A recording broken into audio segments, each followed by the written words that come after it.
What's up, folks? It is Ty, here to tell you about my experience as a trans man on OnlyFans. I'm spilling all my secrets today.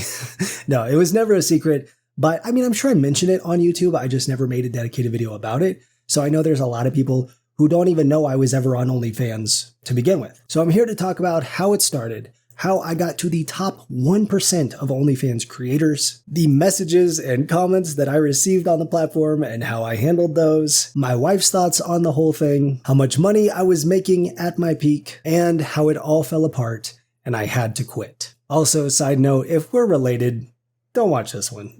I'm not getting super graphic, but it's probably still a little more personal than you'll want to hear about, so skip this one. Thank you. Now, before you go scrolling to my OnlyFans, make sure to claim your free toy or gift card from our sponsor, Bellesa, a bi-women company for all things sexual wellness. Their mission is to empower everyone to embrace, explore, and celebrate their sexuality. And they sent me some good stuff, bro. There is a reason everyone is talking about them. All the vibes come in discreet, charging cases. They are waterproof and made from premium quality silicone. This is the Pebble with suction and vibration controlled independently, ergonomically built to fit perfectly in your hand with no annoying pattern modes. The Air Vibe with dual stimulation to hit both of the most important spots. And long before this sponsorship, my wife actually purchased one of these of her own and she swears by it. So now we have two, his and hers. The Flutter Vibe with dual stimulation and that mimics the feeling of oral pleasure. So real talk, being on T and having bottom growth, I'm never really sure how things will work with my anatomy.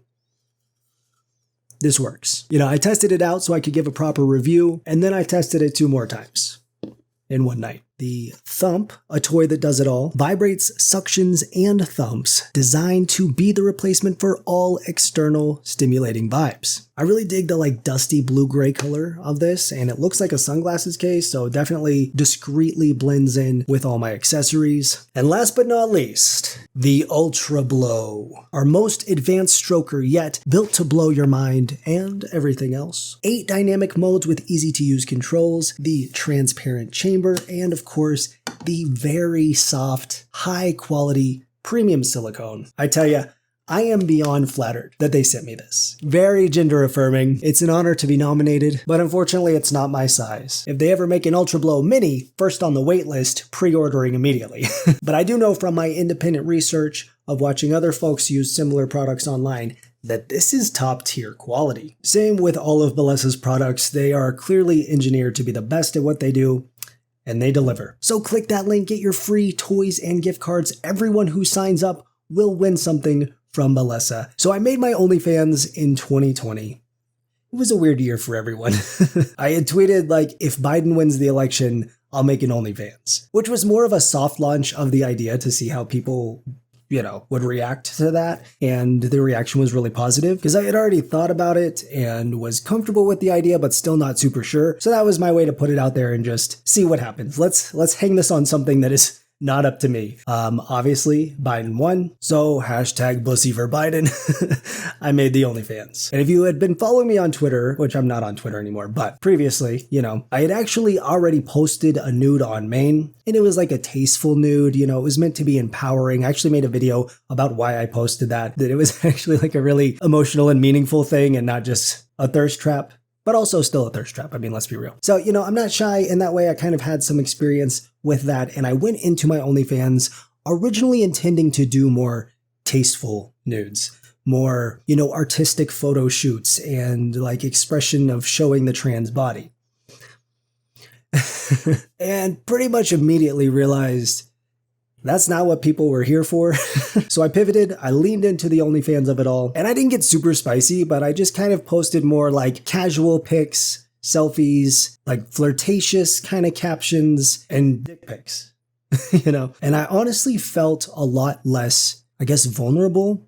It felt lower stakes, just keeping things light and fun and casual. And my subscribers responded really well. So I kind of found this groove of something I was comfortable doing. I could do it consistently. It was sustainable. And, the subscribers were enjoying that kind of content. So up until this point, it was all, let's just see what happens. I knew going into it that it might be something that I felt weird about, or it might make me uncomfortable, or I might not like the way people were responding and talking about my body.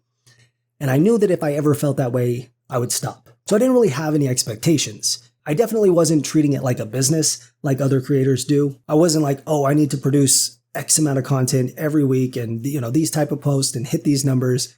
It was like, oh, I feel like I look good. I'm going to snap a picture and post it. So, I was just testing the waters. But like I said, once I found that groove, I was like, I think I could do this for real. I could take it to the next level and take this a little more seriously. So I decided to, really pursue it in that way, try to rise to the occasion and be like an actual OnlyFans creator. I started learning all the features of the platform, like the pay-per-view messages and the scheduling and all that stuff. I started doing content shoots. I made an upload schedule for myself.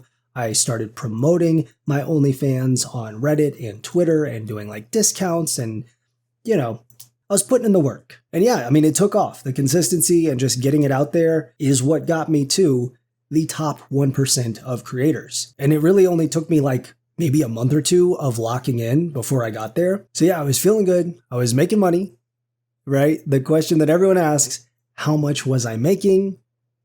At my peak, I was making $3,000 a month, which of course isn't the insane new car, new house, paid off my loans money that you hear with these OnlyFans success stories with the viral top creators making hundreds of thousands of dollars. But it was truly so much money for the amount that I was putting in, because I was spending maybe 5 hours or less per week on everything. I would say maybe 2 hours shooting content and then 2 to 3 hours on everything else, the work side, promoting, posting, scheduling uploads, sending out PPV messages, that sort of thing. And creating content in general was just so much easier than what I've been used to for all these years on YouTube, where each video takes a minimum of a week and every step of the process takes a lot of thought and work. So the return I was getting on the time and effort that I was putting in was pretty great. And there was room for growth. I definitely, could have done more to push that, but I was totally comfortable making $3,000 a month just casually posting dick pics, So that was the rise and peak of my OnlyFans, but it didn't stay that way. Things would take a negative turn and I would end up quitting.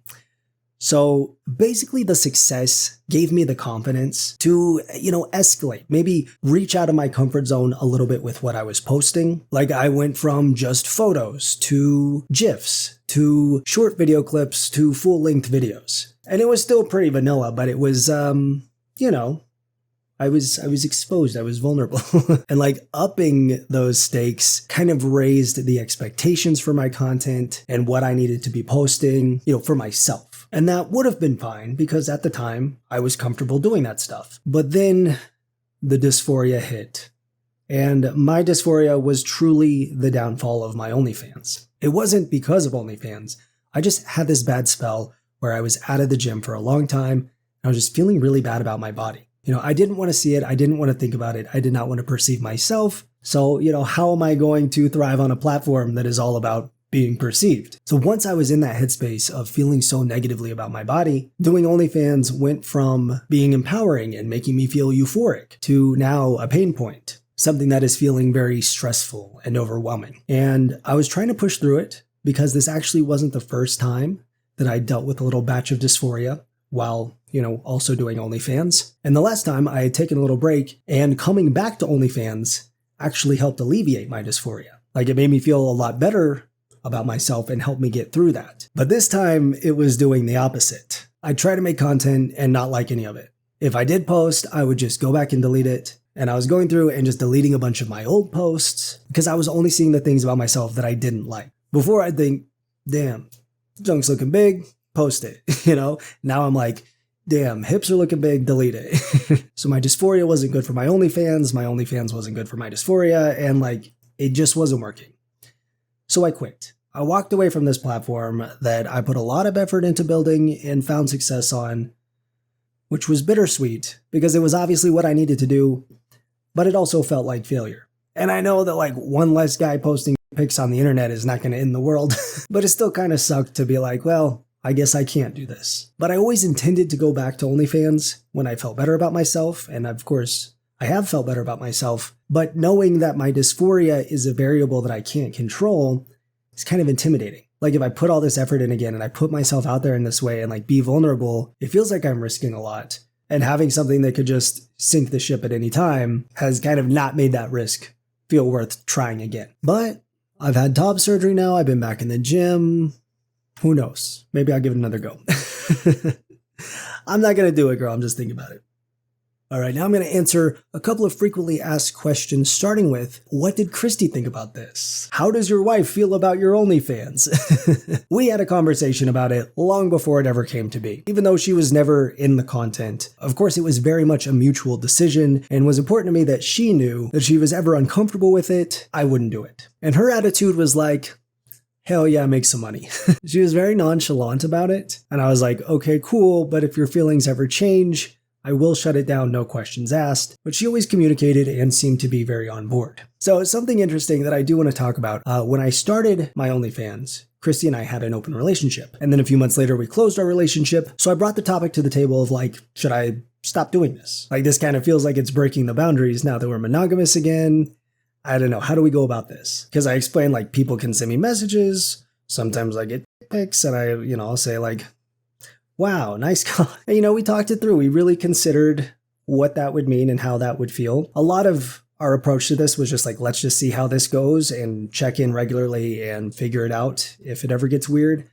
But she was kind of like, yeah, that comes with the territory. As long as it's strictly business, it's not breaking the boundaries. So I kept it going. And she was always like right there with me. Of course, she wasn't in my content, but like she'd be hyping me up, taking pictures of me. Sometimes she'd be like, you looking good. You going to post on OnlyFans? And I'd be like, I guess maybe I should, So she was always supportive. And I really tried to make sure that she felt prioritized and respected through the whole thing. And personally always had the mindset that I would stop, no questions asked, if there was ever a problem. And as far as I had known, there never was. However, I actually talked to her about it again today, basically asking her if she ever had any reservations about it that she didn't communicate. And she was like, yeah, honestly, I never brought this up, but at first, when you first floated the idea, I was pretty uncomfortable with it, which I think is, of course, a very normal, reasonable thing for your partner to feel. I guess she was kind of personally wanting to deal with the very normal feelings that everyone has about this sort of thing regarding shame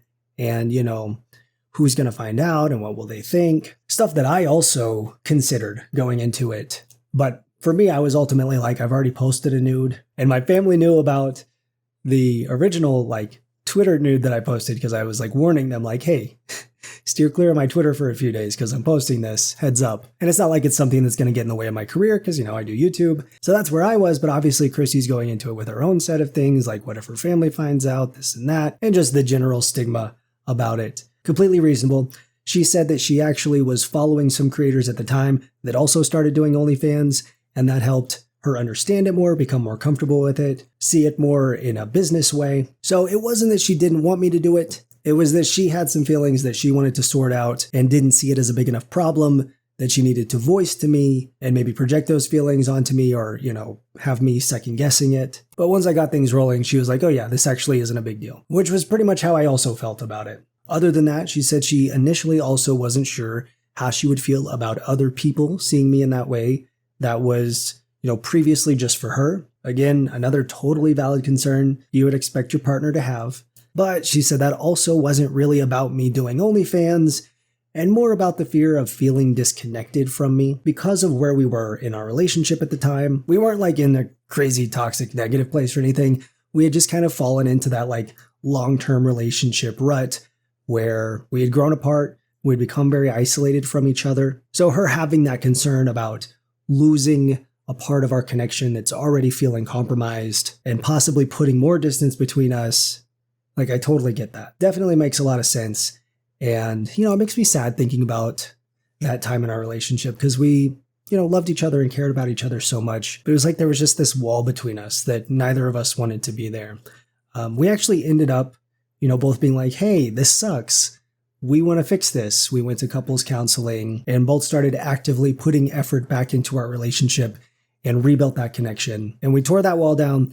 And our relationship got to a better place than it had ever been. So that was really lovely. So feeling secure in our relationship again solidified that OnlyFans wasn't the issue. And I think that was really reflected in around that time how much she was helping me with my OnlyFans and encouraging me, like I said, hyping me up, taking photos. And now I've kind of been toying the idea of maybe starting it back up again. And she was like, that's great. I've been telling you, get back on there, make us some money. Which she does joke about, like, from time to time. Like when we moved, and that was really expensive, or when I had my top surgery, she'll joke around like, it's time to get back on OnlyFans. Time to make that money. And I know she wouldn't be saying that even as a joke if she was actually uncomfortable with me doing it. So the initial reservations were worked through. She was very supportive and now has a very business-minded view of the whole thing. Next question, how do you handle messages and comments? Are they creepy? Are they dysphoria-inducing? Do you get chasers? Do you get misgendered? I will say this is one of the main things I was unsure about going into it. I was prepared to have some weird people saying weird stuff about my body. But of all the comments and messages I received over the, I think, nearly 2 years that I was on OnlyFans, nobody ever made me feel uncomfortable. Nobody ever made me feel fetishized. Nobody used terminology, about my body that made me feel weird. Every interaction that I had was so respectful. Like I said, people could send me messages. I would receive pictures. The majority of them would ask for my consent before sending anything. And this was mostly cis men. I was like, I'm on Grindr. This is not the experience I'm used to. And like the comments that I got were gender affirming, calling me handsome, saying I'm muscular, I was very pleasantly surprised by how respectful and how kind everyone was. Final question, how do you handle the judgment and the stigma that comes along with it? This one's a little tricky because I didn't get a ton of backlash or negativity, but I did get some. Ultimately, the only people who said really weird negative stuff about it were people that I didn't know, and I felt a lot more fetishized by them than I did the actual people on my OnlyFans, where like they would say things like, you were so much sexier when you left more to the imagination, and why would you do this? And, essentially implying that I was devalued and less of a desirable man, and also like low-key invalidating my gender, like implying if I'm comfortable with myself in that way, then I'm not trans enough. I don't have enough dysphoria.